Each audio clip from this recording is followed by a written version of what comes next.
Lucid dreams, are they just a recount of your day or fantasies? Or are they a connection to another dimension? Today on the show we have speaker, artist, and contributor to Lucid Dream Research Magazine, Ian Jaydid, with over 30 years of experience with lucid dreaming, astro projection, and meditation. He will talk how lucid dreams and out-of-body states can be intertwined and offer techniques and practices to connect to a larger, a more dynamic view of our place in the cosmos. I'm Tony Sweet with Captain Ron. You're here with the one and only Ian Jaydid on Truth Be Told. There he is, Ian Jaydid. Hi, Ian. Ready to rumble. Fantastic. Got my rumbling clothes on. I'm all set. That's right. Well, we are happy to have you here. Absolutely. Thanks, guys. We heard you on Coast to Coast, and we said we have to have him on the show because, well, we've had, dream interpreters, and, we've discussed dreams and how we can better our lives, but we never talked about lucid dreams before. And so great. The first question is what the hell's the difference between lucid and just a regular dream and that we have every single night? So important. I always start with that question because so many people do not understand what it is that we're talking about when we say we've had a lucid dream. A lot of people think that it just means that we've had a really intense dream, and that's not really the case. Intense dreams, very vivid dreams are fantastic, but that's not really what we're talking about with a lucid dream.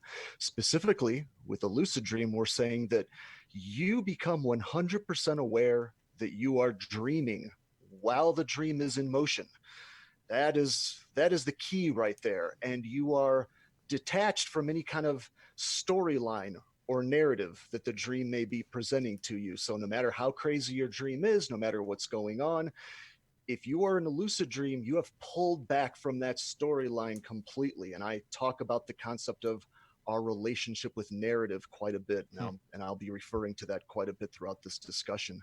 But it's all about that you are aware that you're dreaming while it's happening. And then when you do that, something magical happens. And that's kind of what we're going to get into today. So, well, hold on a second. Yeah. Are you actually conscious during a lucid dream, or are you just aware? Well, I would say I'm as fully conscious as I can be. So I'm not sure how to really answer that in terms of my ability to be fully aware in the moment and not be caught up in some fantasy, not be caught up in some narrative, a storyline. That's what the definition of lucid dreaming is. Yes. If that answers your question. Well, what if somebody walks in your house? Would that pull you out of this? It could, sure, absolutely. I have been pulled out of lucid dreams by noises going around. When I'm in a lucid state, I'm very aware of what's going on. I can even be aware of my body. I can kind of get it. If you want to tap into it, I can tap into what position my body is laying in. I can even know what time it is during the day or at night. Generally speaking, a lot of lucid dreams will often be more intense in the morning times. That's true for a lot of people. That's certainly true for me. That's because your body is just kind of starting to wake up a little bit, and you're kind of, pulling out of the deep REM, and you're kind of just on that, you're starting to get into that edge where you're just starting to kind of wake up a little bit, but your body is still asleep. And that's the magic point. Your body has to be still asleep. I mean, you are still in sleep paralysis where your muscles are totally, you're out, your body is out. And, but if you can get your mind awake, that is the trick. And like I said, that's when the magic happens. Well, I want to ask, why is lucid dream so important? Because it sounds like there's multiple different types of dreams. Why is a lucid dream so important to us as human beings? Ooh, let's go with there. I wish there was a short answer to that. There's not a short answer. Well, we have to that. 45 minutes, so we're good. We're gonna go into the long answer then. Oh, okay, yeah. So I'm gonna talk about for a second about the concept of narrative and about the idea of what is the difference when you are relating to a storyline. So when you become aware of the storyline that you're involved in, you have an ability to move beyond. It almost goes into a paranormal sort of ability, really. When you wake up in a dream, like I said, you're not connected to any storyline. You can do whatever you want to. Your consciousness becomes unlimited. And so we often say that lucid dreaming can be, first of all, a doorway into astral projection, which I'll get into in a second as well.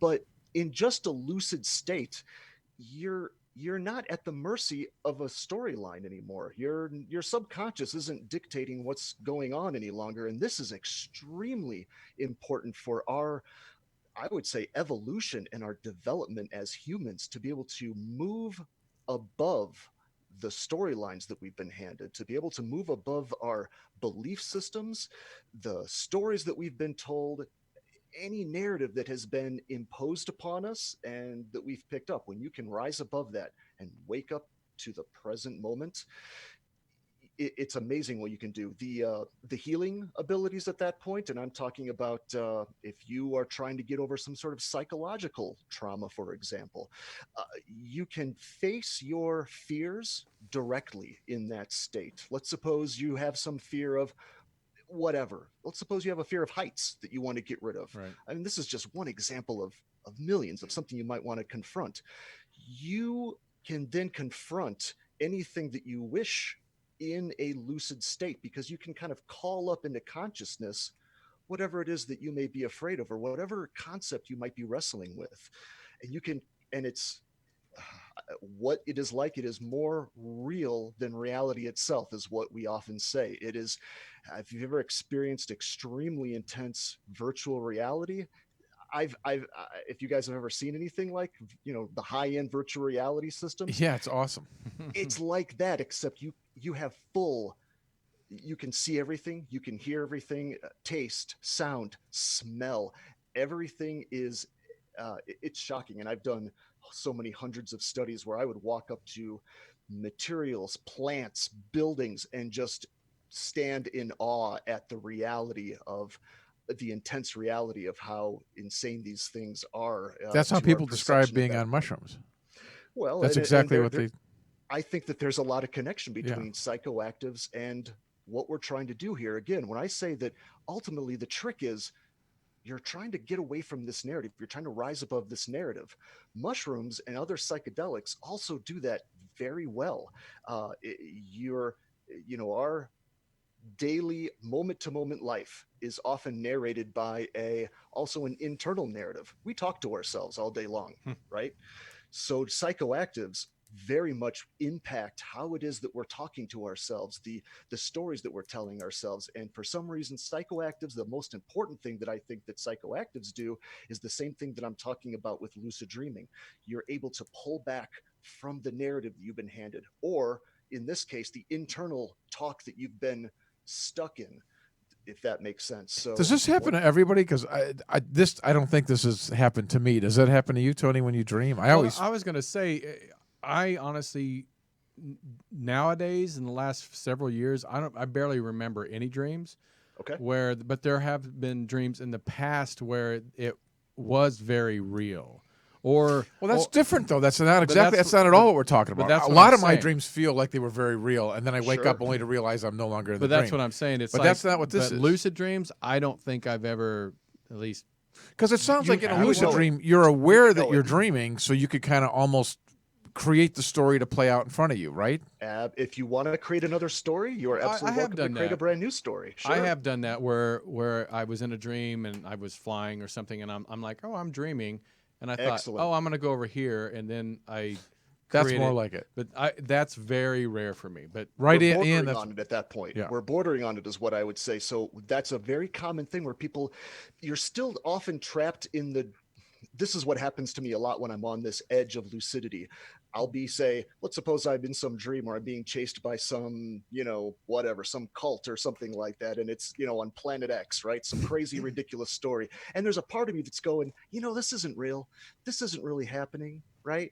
But you're still running out of fear from whatever the heck is chasing you. Right. So what I'm saying is these levels of narrative, you still get caught up in it. So the idea is to fully pull back. And one of the techniques that I'll just touch on now, since Tony, you mentioned this idea of like kind of being on that edge of like, I have this suspicion this isn't quite real, but you're still a little bit, still engaged. You're not fully, Right. You're not convinced fully, right? Right. So the best like the thing to do for me, curiosity killed the easiest thing to do is it's the simplest thing in the world, and it can be the hardest. This may take you weeks, months, years to get to this point. You do a very simple thing, and I mentioned this on my other shows.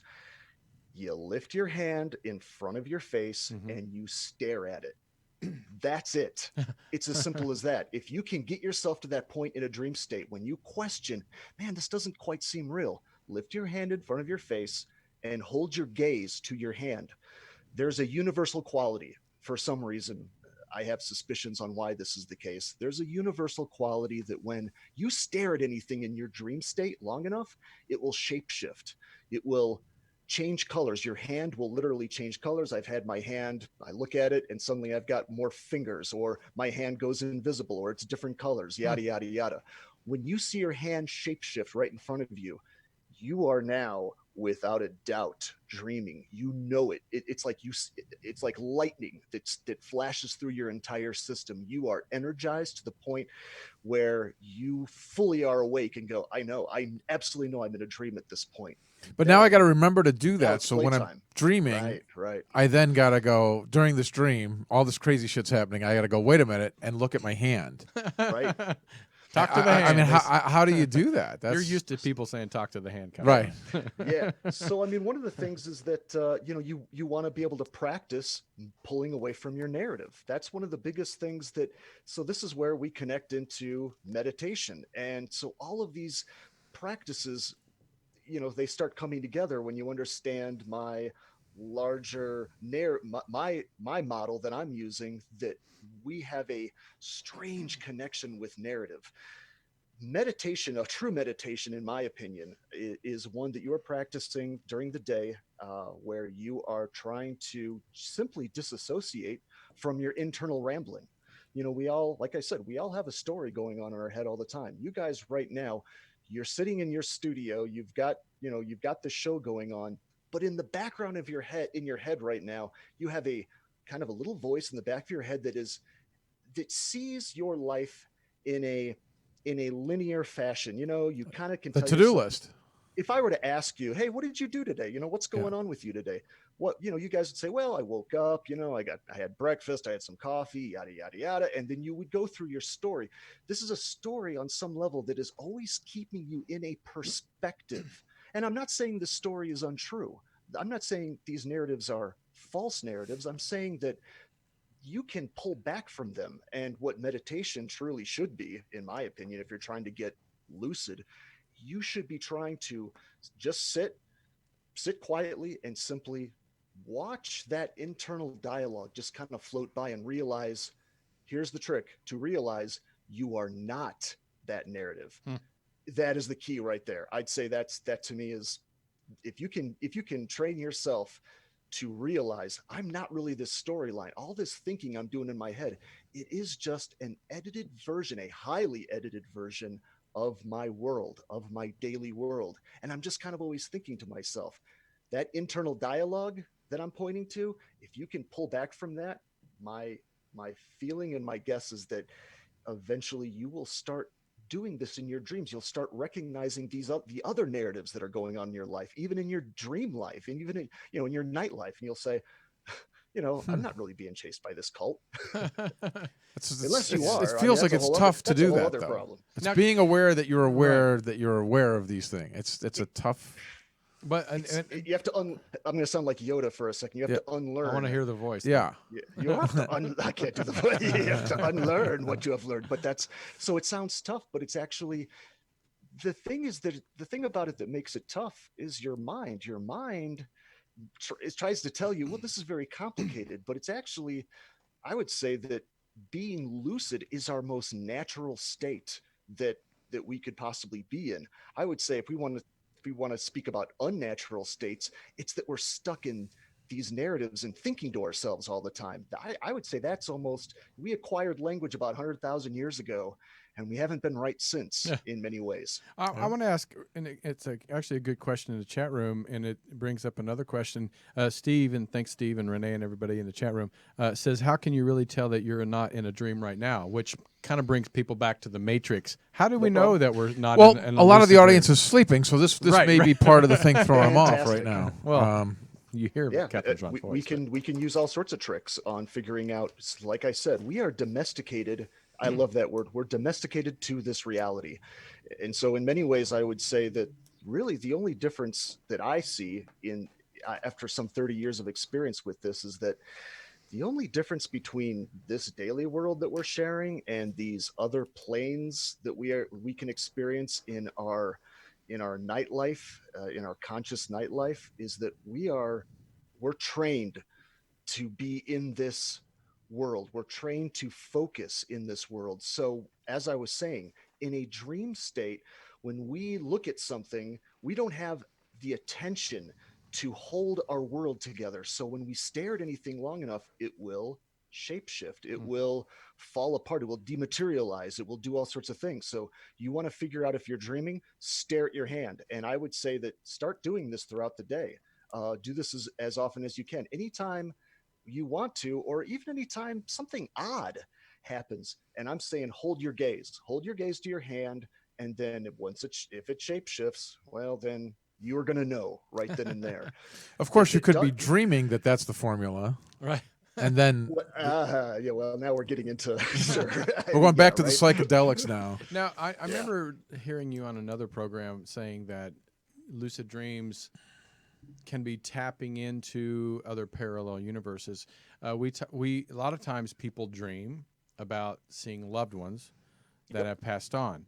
Is it mostly about that. It mostly in the lucid dreams that we're seeing our loved ones, or is it kind of a mix? Over your 30 years of experience?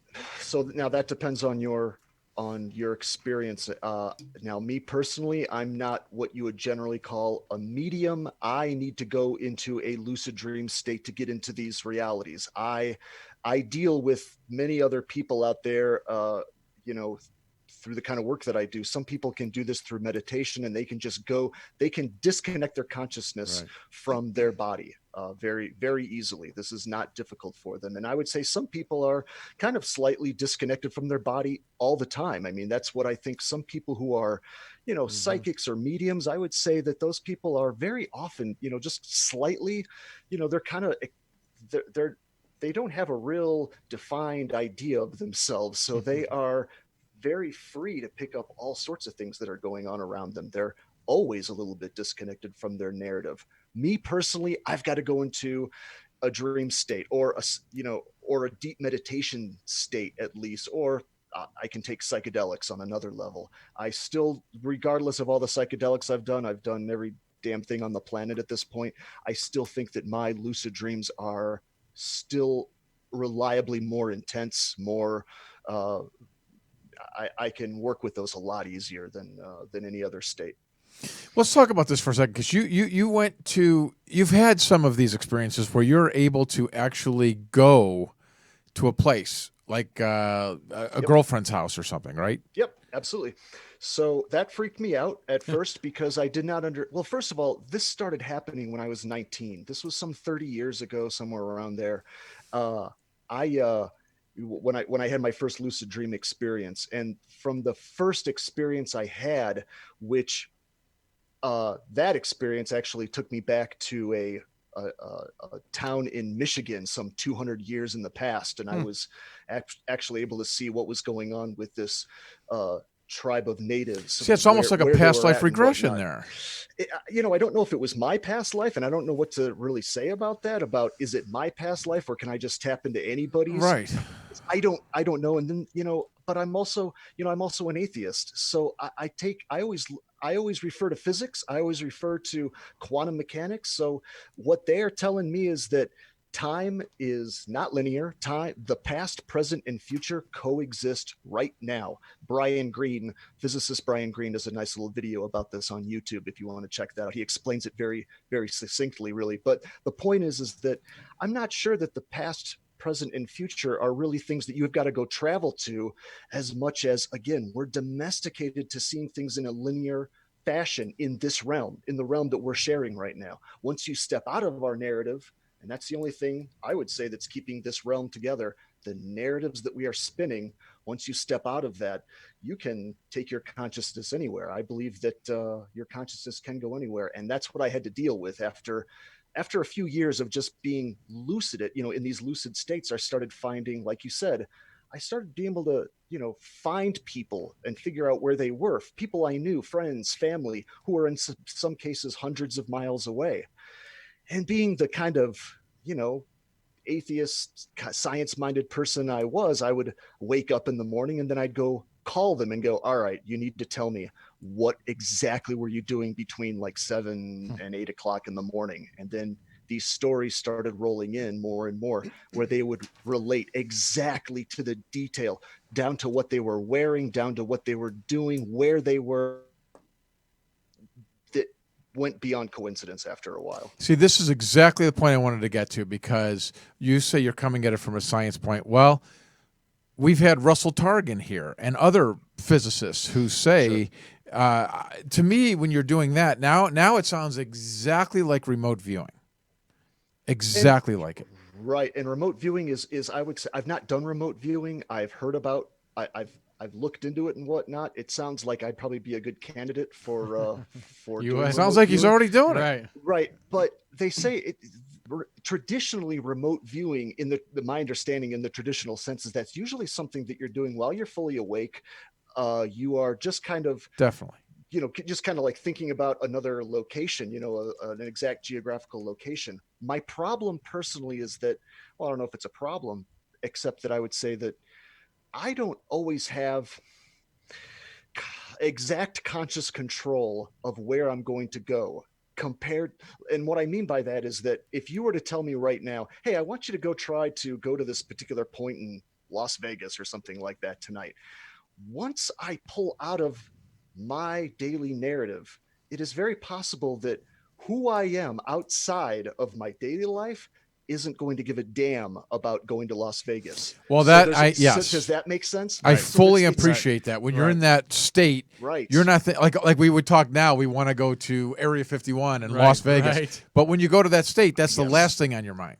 I get those questions all the time. Well, have you been to the dark side of the moon? Have you been to Area 51? I'm like, I don't care. I'm like, maybe that would be interesting to me for some weird personal reasons. But once I go into that state and I move outside of my narrative of Ian Jaydid and who I am and my values, and I want to, maybe prove to somebody that this stuff is real, none of that on that plane for me means anything. So I have a hard time doing that. Now, maybe if I really set my mind to doing some of these things, and I'm not saying I couldn't do it, but that just hasn't been my focus. I don't care. I'm never going to prove. My feeling is that no matter what I come back with, I'm never going to prove that this is real. So I'm not interested in believers. I don't have any use for people who believe what I'm saying. I want people to go experience this themselves, and you tell me what happened. That's my interest. Well, I'm not an atheist, but you say you're an atheist. As an atheist, how do you look at him smile, negotiate this?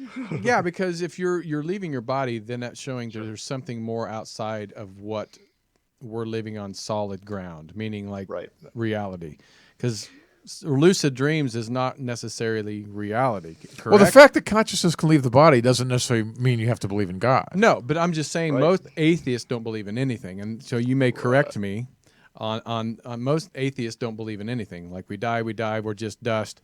But leaving our body or lucid dreams, how do you say that there's nothing more out there than, like you said, it doesn't have to be God, Jesus, but a being, energy, something that's taking our mental state, beyond death, our body, our soul, whatever you want to call it, beyond death. Yep. So when I say I'm an atheist, this is my secret way to get people to think about this idea. When I say I'm an atheist, truly what I mean is that I don't believe in the supernatural. That means that I don't believe that anything is above nature. I don't believe that anything is beyond nature. I believe that all of this phenomenon is perfectly natural. So I don't believe in the, things that are what you'd even call religious or maybe even spiritual. I believe that all of this eventually will be understood by science, but our problem is that we don't understand consciousness. So anyone who claims, any scientists who come around and say, well, I totally understand where consciousness comes from, I understand how it's manifested, I know what part of the brain it's manufactured in, they're making assumptions and they are not being scientific, in my opinions. That's so my definition of consciousness is simply different. We all agree that consciousness exists, but we've never found it. We don't know what it is. My findings after some 30 years of doing this is that I don't think something even does leave the body. I don't think there's a thing like again, this is another narrative that we've picked up, that there's this little ball of light or some sort of mystical something that soul leaves our soul, right? Whatever those words, I don't even use those terms. I don't think there is something that leaves the body, because I don't think consciousness is ever really directly. I see it as being a ground state. I see it as being more like a field of energy, like the electromagnetic field, gravity, some sort of basic field to the universe. Perhaps it's the 0 point field. Couldn't tell you. I don't know. I don't know if we'll ever know. So you think as 3D humans, we have this ability, but when we die, that's it? Do I think that? Yes. No, absolutely not. I believe that what we call consciousness, I believe that it does survive death. I don't believe that it ever was born. I don't think it ever truly came into existence. That again, now I'm going into a realm. Tony, some psychedelics, please. Here, I got some. I believe that consciousness, like I said, it's almost the nature of a vacuum. It's the nature of emptiness. And I know that there have been religions and spiritual philosophies that have been saying this for thousands and thousands of years. But I feel that whatever consciousness is, it's the ground state of everything. It is below energy. It's below matter. It is what everything else in our world is built upon. Mm-hmm. So I see that the body comes and goes. The planet may come and go. Our consciousness, what we actually are, and there's only one of them. Right. It's not like it's divided up. The only thing that seems to divide up any of our consciousnesses is, again, our narratives. I'm Ian Jaydid, blah, blah, blah, blah, blah. And it's all nonsense but that's the story I carry. And that's the only thing that is separating me from everybody else. Once I pull away from that, there isn't as much division as we think there is. And I get it. Yeah. So we just spent this whole weekend at the Conscious Life Expo, and every single person there has their opinion of what consciousness is. Right. And it's hard to take in, because we all have to have our own experience. It's like even people that claim to have been abducted, it's like, that they changed their life on a dime because that happened to them. Yeah. You have an interesting experience about one of your you had a lucid dream once where you were awoken out of it. I heard you retelling how you then saw yourself. You experienced both the dream state and the being out of body sort of thing at the same time, right? Yeah, I was in two places at once, essentially. Do you want me to retell the story? Would you? Because I think please. this is sort of a landmark thing for you to make your case. And It's like, wow, if that happened to me, I would certainly believe in a separate. Right. You still there? Oh, we're here. Sir. Okay, sound like you guys cut off for a second. So Tony was snoring a little bit, but we're here. Go ahead. Good. So wake up in your dreams. You're going to be fine. I was trying lucid. Look at your hand, Tony. Look at your hand. Mm-hmm. Hairy palm. All right. So what happened in this particular instance? This was, oh gosh, now we're talking, this is 15 some years ago or so for me. I remember I was visiting my folks. I was back home from college, and probably it was maybe Christmas time, something like that. It was in the morning, and I went into a lucid state at somewhere maybe 6, 7 o'clock in the morning. After a while, I learned how to get out of my body. There are actually, once you become lucid, there are ways it's almost like you have to pull out of your body. It almost feels like there's a magnetic pull on something that you're leaving it. Again, I don't understand this.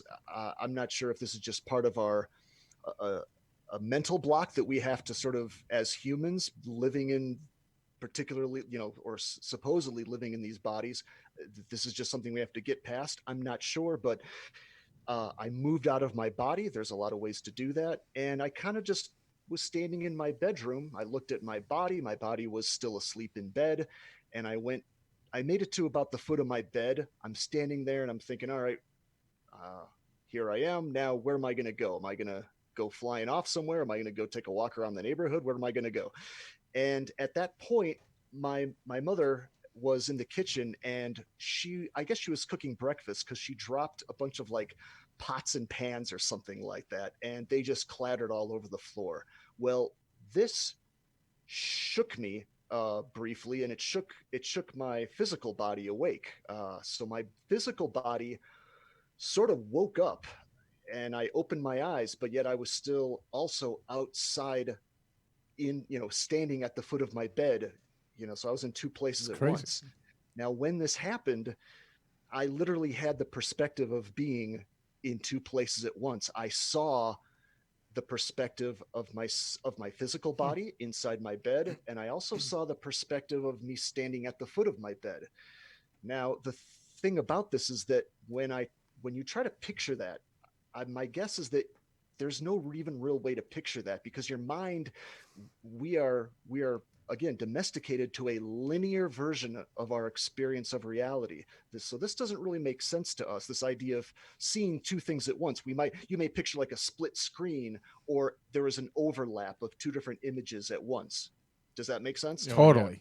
For That sure. was not what happened. What I'm saying is, I experienced two fully realized perspectives simultaneously, which is impossible. I mean, it absolutely broke my brain. That effect only lasted for a few moments, and immediately I snapped right back into my physical body, and I only had the one perspective. Uh, that really shook me up. It shook me up to the point where I did not lucid dream after that for about months, maybe even a Hmm. year. I'm not sure, because it bothered me so much, because I had never heard of such a thing. I didn't know what That's an happened to me. incredible story. I thought maybe I almost felt like I had broken some fundamental part of myself. I mean, Right. it really did. It felt like, okay, I just did something I wasn't supposed to, and I've broken some Right.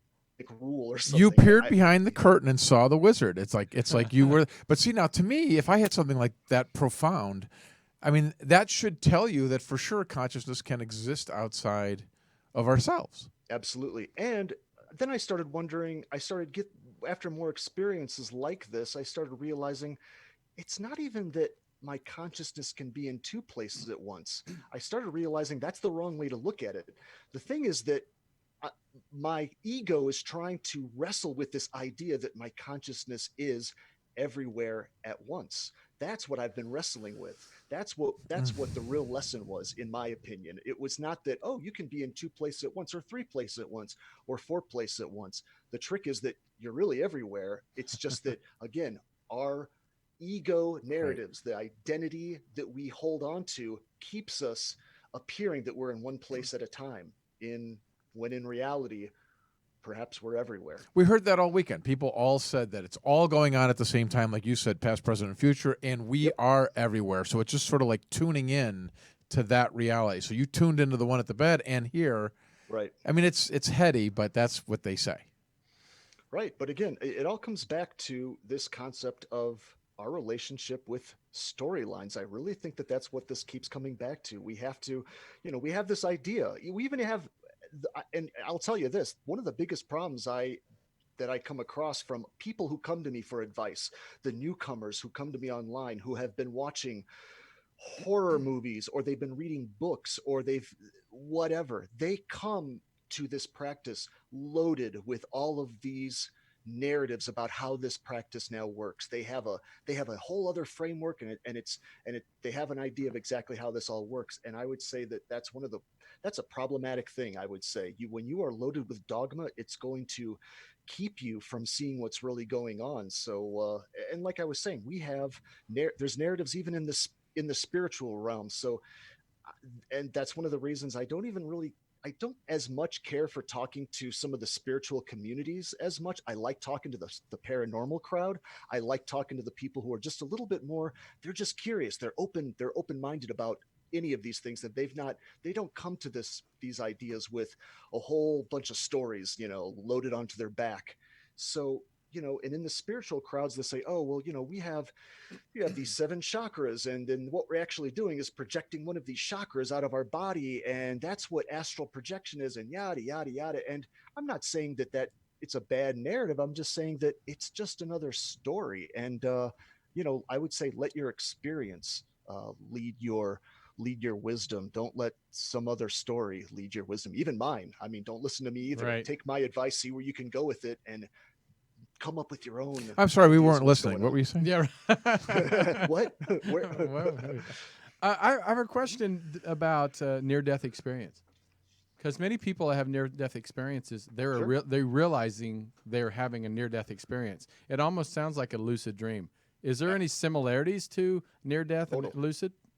I've never had a near death experience, but everything that I've read about them, it sounds exactly Right. like what I'm talking about. It sounds like we're talking Right. about the same thing. It's just slightly different circumstances. I'm able to do this because my body is asleep, but your body can be in all kinds of other states. Right. You can just be under anesthesia. Your body can be simply passed out from trauma. I mean, whatever the reason is that once your body is taken out of the picture, you can start projecting outside of it and moving beyond it. My guess is that you could do that. Well, not my guess. I've done this in isolation tanks. Go into an isolation tank that all of your basic senses are Yeah. shut down. You're going to do the exact same. You're going to have the exact same kind of experience. So I see it as being absolutely connected. Yes. Yeah, because I think a lot of people that do come back, they, their their spidey sense, their psyche is much more enhanced than it was before. But many people say I was very aware of my surroundings. Yeah. It wasn't a dream-like state. There's something here because these are all so similar. The Right. near-death experience, I mean, that's clearly Astro. after death. The astral projection people. Mm-hmm. Again, the remote viewing thing. When you describe going to your girlfriend's room and seeing, you could tell what Right. she was watching on the TV, and you remember that. Scooby-Doo, yeah. There it is. Huh? That is remote viewing by definition. And if you have a guy like Russell Yep. Targ say that we can't exist outside of something's happening. Something's happening. And like I said, when I had enough of those build up, again, I'm a science-minded kind of person, and once I started hearing these stories come back to me, when people would tell me, yeah, this is exactly what I was watching on television, it got to the point where calling it coincidence was irresponsible. That's the point that you have to get at some point, where you just go, you can't just keep calling these coincidence, where It becomes a I just- synchronicity. yeah, it's a synchronicity, and I'm seeing what's going on with other people who are in other parts of the house or the neighborhood or the state or the country, wherever. Yeah, that happened enough times where something is very strange. Holy when we superpower, right? disconnect. You had to be like, what? Wow. Well, it scared the crap out of me. Yeah. I didn't find this amusing at first. When Sure. that first experience we talked about with my girlfriend at the time. Should I tell that story real Go quick? right so ahead. Yeah, please we know do. what we're talking about. Yeah, please do. So in one of my experiences, I was on vacation somewhere with my girlfriend. She got up out of bed before me. She left the room. I didn't know where she went. I fell back asleep. I went into a lucid state, and again pulled myself out of my body. I'm like, hey, let's go see where Emily is. Let's go find her. I went kind of floated through the hallway, went down this corridor and whatnot of the house we were in, and I found her laying on her side on the couch watching television, all wrapped up in this blanket. And I turned, I looked at the television, and I see this giant orange cartoon dog kind of talking and interacting with people. And when you're in that state, it almost looks like you're in kind of a fishbowl a little bit. It's not always as crisp as as everything is with Waking your state. natural eyes. Things look weird a little bit, so you kind of have to figure out, what am I looking at? What's going on? Right. So I'm seeing that, and I'm like, all right, she's watching television. There's some cartoon on, some weird talking dog. I don't know what I'm seeing. So then I wake up later on, a couple hours later, I'm talking to her at breakfast. I said, oh, hey, what exactly were you doing, this morning after you got up? What did you do? She goes, oh, well, I went and laid on the couch. I said, no, you need to show me how you laid on the couch. Cause that's, I was serious about this. I'm like, I wanted to know, am I making this up? I mean, am I seeing exactly what's going on, or am I just somehow able to get an intuition? But she showed me. I was wrapped up with this blanket. I was laying on my Wow. left side. I'm watching Scooby Doo. I almost spit out my cereal because I didn't want to hear that. I mean, that was not something that was pleasant to me, really. I mean, that's disturbing. Right. That was like, You now now have I this got superpower that, now I that got you didn't now, know. yeah. Seriously. Now I had to deal with that. Now I had Right. to like go find a way. Like, okay, so what does that mean? Now that tells me that when I'm having these experiences, they're not really just taking place inside my head, that was still a little narrative. Again, that there's that thing. I had a story that I was still trying to cling to, like, well, these experiences are really neat, but I still kind of suspected they were taking place just inside my head. But when I heard enough stories like that, I'm like, okay, Yeah, this if is they're not confirming it, you've got Right. outside yes. Yeah. confirmation. That's Yeah. pretty Yeah. crazy. Yeah, and it was and I learned to cope with that after a while. As I got older, I started incorporating this into a larger and larger model after enough experiences. It's like, all right, so that's not the way that works. Okay, that's the way that works. And now I've kind of come up with a working model of what seems to be going on, and that works for me, at least. That's all I can say. My next book is all about our relationship with narrative, actually. So Oh, great. that's Awesome. kind of been my whole focus, because there's lucid dreaming, but like I said, really, when you want to get to the heart of lucid dreaming, you want to get back to what is your relationship with all these storylines that we're surrounded by. And in our day and age, in the digital age, we're inundated by more stories than we ever have. Ever humanity's never been inundated by so many. It's You can turn on constant. your phone. Yeah, Right. storylines are everywhere. Yep. Well, we have our producer over here. He's been wanting to ask a question. JT wants to ask a question, and go ahead. Hi, Ian. Hello, As JT. a bit of an amateur lucid dreamer myself, I've I heard love amateurs. I've heard stories about this place or this mindset that people can get stuck in. Some people call it limbo, Okay. or getting stuck in a lucid dream without being able to get out. And I was wondering if that's anything you'd ever heard of or experienced, or what you think about that. Are you saying you've experienced this? I have not, but I have Okay. heard and read about it.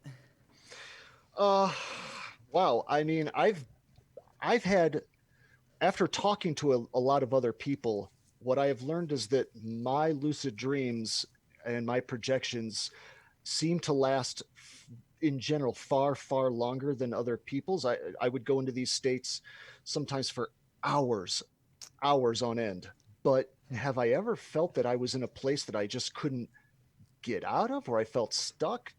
No, I've not come across that. I mean, I suppose that's possible. There's all sorts of stuff I've not personally experienced. I tell you what, I wouldn't give that too much thought. I wouldn't be too concerned about that, because again, you can always come back to your grounding with that little hand trick that I'm talking about. Anytime you're just unsure of what's going on, 9 times out of 10, you can either just regain your focus by staring at your hand. That works. Or making darn sure that you are not connected to some other narrative again. And in this case, it might be, like I said, people come to me with all these fears and these storylines that they have built up from other people, like, oh, I've heard that I might not come back to my body. Oh, I've heard that I might see demons, or yada yada, or I might get stuck in limbo, or I want to go see what some people call the Akashic records, and they have an idea about how that works. All I'm saying is that Yeah. I wouldn't get too concerned about any of this stuff. If you're I've always woken up. You can always come back to your consciously back to your body. I don't buy any of this nonsense of that you're going to run Good. into demons, that you're going to go to hell, that something else is going to possess your body. Any of these things that people say, again, maybe there is some sort of weird state, some weird limbo that people feel stuck in. But I'll tell you what, they've all come back to tell the story. So what's I don't know, what's the concern there? I don't know.